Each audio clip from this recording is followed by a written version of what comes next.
Now we know Brad Raffensperger, he is in this race. It means the field of candidates just got a lot more crowded, a lot more complicated.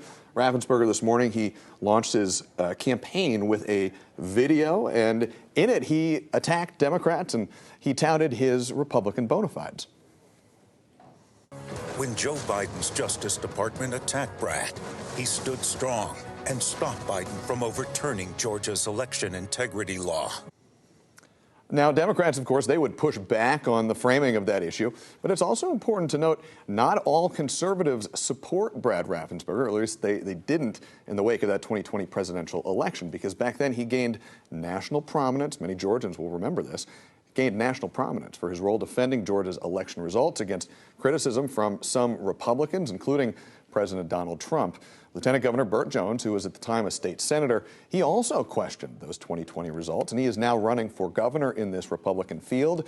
He released this video shortly after Raffensperger got into the race, criticizing both Raffensperger and Attorney General Chris Carr. But not every Georgia Republican is backing Trump. Meet Attorney General Chris Carr and Secretary of State Brad Raffensperger. Georgia's team never Trump. So here we go. Carr, he, of course, is another major candidate in this race. He and Brad Raffensperger, important to note, they have both touted their support for President Trump. But this issue, it is likely to be a major fault line in this primary race moving forward. Chris Carr released a statement today through his spokeswoman, Julia Mazzone. It read in part, quote, "We welcome anyone to this race, but the reality is Chris Carr is the only candidate who can win both the primary and the general election." Political strategist Fred Hicks, he mostly works with Democrats, but he's also worked with Republicans. We talked to him today. He said this race, this primary race, will give voters the chance to choose from a wide range of candidates.